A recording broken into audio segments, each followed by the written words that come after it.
Fala pessoal, eu sou a professora Tainá e hoje nós vamos estudar a história do município de Itaboraí. Lembrando que esse vídeo é apenas um resumo da matéria, tá? E tudo que eu achar importante eu vou colocar por escrito lá no meu blog, porque eu acho que facilita seus estudos. Então, aqui no box de informações e no primeiro comentário fixado, eu vou colocar um link de uma postagem completíssima, maravilhosa que tem lá no blog, tá? Então eu aconselho que vocês acessem lá no blog, mas aqui temos uma videoaula também para dar uma introdução, tá bom? Bem, de acordo com o edital, nós temos 3 documentos importantes que contam sobre a história e a geografia do município de Itaboraí. Temos o Simpósio Nacional de História, Inflexões na História nas Configurações Urbanas de Itaboraí. Temos a história de Itaboraí pela Prefeitura Municipal, tá? Pelo site lá da Prefeitura. E temos o Noções de Urbano, uma construção de memória e da cidade de Itaboraí, no Rio de Janeiro. Então, o que eu estou trazendo aqui hoje é um resumão disso daí. Primeiramente, o que significa Itaboraí? O significado da palavra Itaboraí. Essa palavra, como a maioria, né, que são estudadas aqui, palavras indígenas, vem do tupi e significa pedra bonita escondida na água. Por que a água exerce um papel importante na história de Itaboraí? O rio Macacu facilitou, ajudou na colonização, na exploração do território onde hoje é a cidade de Itaboraí. Essas heranças indígenas vêm dos tamoios, que exerciam um poder muito forte aqui no Rio de Janeiro todo, tá? No estado todo, e também nessa área de Itaboraí. Para quem não sabe, os tamoios eram aliados dos franceses. E quando os portugueses chegaram ao Brasil, eles ofereceram uma resistência, tá? Eles não aceitavam a colonização assim não, tá? Mas mesmo assim, os portugueses, né, bateram pé, conseguiram dominar a região e conseguiram desenvolver aquela região de Itaboraí, de modo que durante um tempo foi uma região tão próspera, tão bem desenvolvida, que chegou a competir com o Niterói, né? Todo mundo sabe que hoje em dia Niterói é uma cidade muito mais rica do que a cidade de Itaboraí. E na época houve uma eleição para a capital da província. E Itaboraí só perdeu por 1 ponto para Niterói. Itaboraí nasceu da união de 3 importantes vilas coloniais: a Vila de Santo Antônio de Sá, a Vila de São João de Itaboraí e a Vila de São João del Rei. Essas vilas tinham muita autonomia, características próprias, cultura própria, e isso acabou contribuindo, né, culturalmente para o desenvolvimento do local. A Vila de Santo Antônio de Sá foi a primeira do Recôncavo da Guanabara. Era localizado estrategicamente, o que ajudou muito, e conseguiu prosperidade graças ao desenvolvimento da economia de cana-de-açúcar. Infelizmente, né, durante um tempo, ela sofreu com epidemias e isso acabou declinando seu poder econômico. Já a Vila de São José del Rei era inicialmente um agrupamento jesuíta. Era próxima à foz do rio Macacu, o que também ajudou no desenvolvimento. E tinha uma cultura católica muito forte, graças à catequização dos índios, dos indígenas.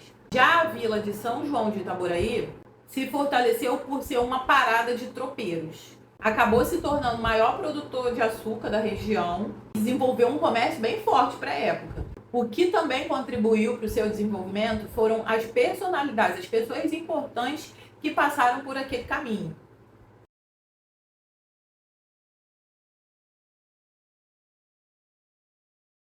Os tropeiros seguiam o caminho a Campos dos Goitacazes.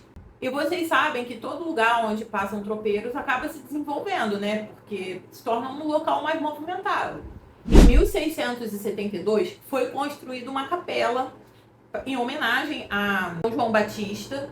E além do cultivo da cana-de-açúcar, também tinha o cultivo de cereais, que ajudou, tá, na prosperidade local, a produção de cerâmica e a produção de aguardente, de pinga. Em 1833, o povoado foi elevado à categoria de vila. Adotou o nome de Vila de São João de Itaboraí. A partir daí começou a se firmar o povoado, principalmente na região onde é Venda das Pedras, mas em 1829 sofreu um baque muito grande por causa de uma epidemia de malária. Outra coisa também que enfraqueceu a economia foi a abertura da estrada de ferro Carril-Niteroiense. Carril-Niteroiense, eu vou escrever aí para ficar mais fácil a compreensão. Como eu falei no início, Itaboraí dependia muito da água, tá? Então havia um transporte fluvial muito forte. Só que como abriu a estrada de ferro, esse transporte acabou, ó, murchando. Daí também teve a abolição da escravatura, né? Essas coisas acabaram impactando muito no município. Até houve uma certa economia cafeeira, que quem já estudou história sabe que o café foi muito importante para a economia do Brasil, mas em Itaboraí ele não teve uma expressão assim muito grande.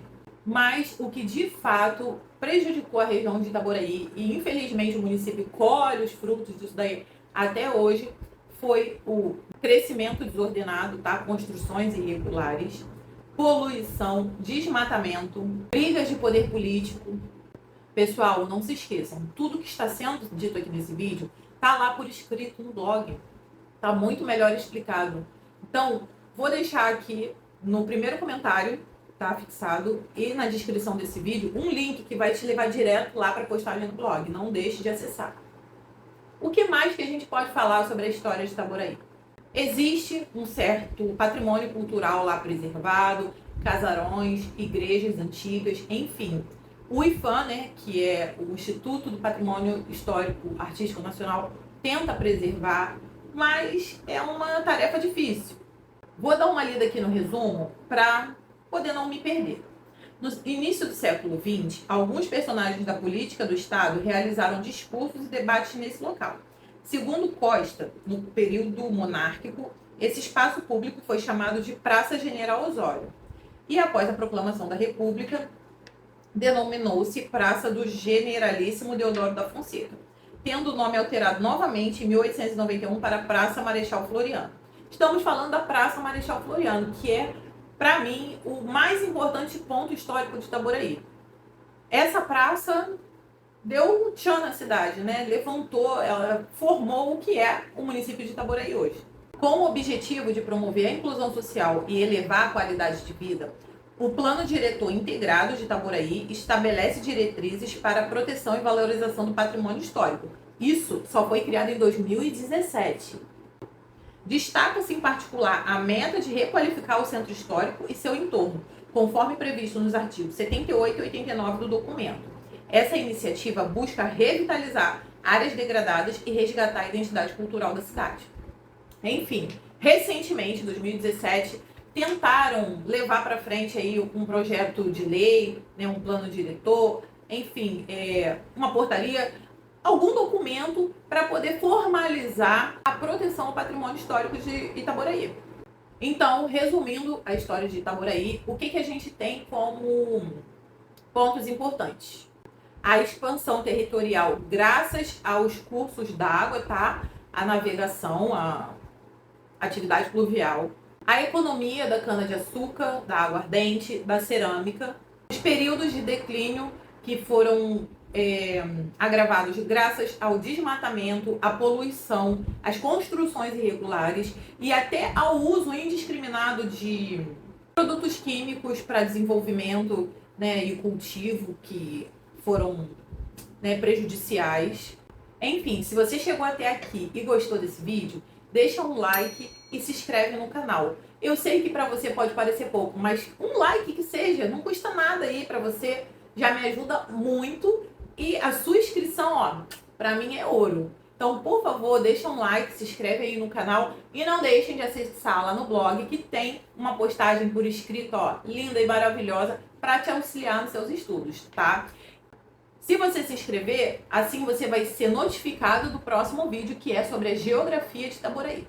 Tá bom? Um beijo, até mais e boa prova!